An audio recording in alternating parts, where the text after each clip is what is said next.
To Vivek, um, it was a great presentation. I'm very glad to see that the first time I'm seeing somebody from the private industry speaking so authoritatively of naval or warship design.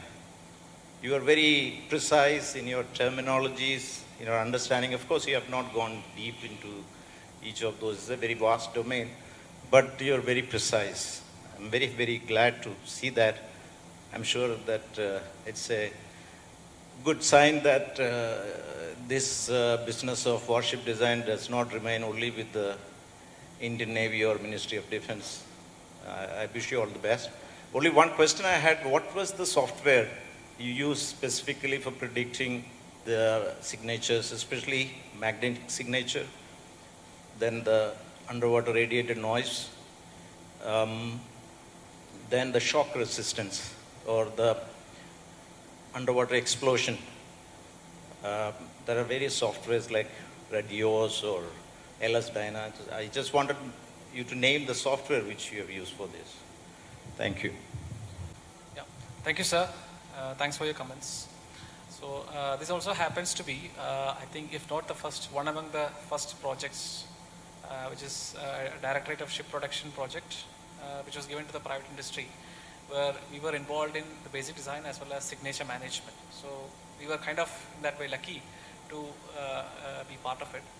Now, coming to the tools, we actually tried different tools which worked for us. For example, underwater shock, as you mentioned, we had Dytran, which is kind of the parent of LS Dyna.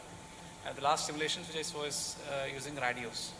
The big problem here is to get the data for validation, because unless there is validation, all these nonlinear analysis, this is an explicit dynamics, really makes no sense. So how we did that was to compare. We got one data from the Finnish Navy, and we tried out whether we could get very similar results. So we had some at least strength matching of those values. So that was for the underwater shock. And for the shock grading aspects of, for example, equipment or, for example, rigidly mounted foundations, we used transient analysis in a normal, any FE package can do that. You can do an ANSYS or an Astran or any other Siemens tools, or any of the commercial packages can do transient analysis. The explicit dynamics, as you mentioned, the full fluid structure interaction, there are only like LS Dyna or Dytran or Radios. We tried with a couple of tools. Now for example, magnetic signature, we again used Altair packages because we had taken an entire suite of tools. So we used Flux for the low frequency and FICO for the high frequency. FICO was earlier a South African tool which was acquired by Altair. Now you have similar tools in ANSYS called like Maxwell for the low frequency and high frequency HFSS. So there are different packages which are available, and I think many of these suites have different tools. But the point here, the crux point which we felt was getting data for validation, which obviously navies will be reluctant. In that regard, if my understanding is right, GRSC project is the same, shallow water crafts. It's a shallow water. Was given to IRS, and they were also doing the same analysis underwater explosions, if I'm right. Yeah, from so IRS. He's from the Mr. Ramkumar. Yeah. Yes, sir. I am from IRS, and we are doing for ASW, SWC. So then, can't you compare between yourselves? We had a long chat on that. Sir, actually, these are two different designs, so completely different designs. And we were doing it parallelly. So I was actually discussing with him, why don't we, join forces and do something so that at least, because there's a lot of expense from the. So they are also using radios and all. Yes. Dytran. They were also using Dytran very early. Professor Shah wants.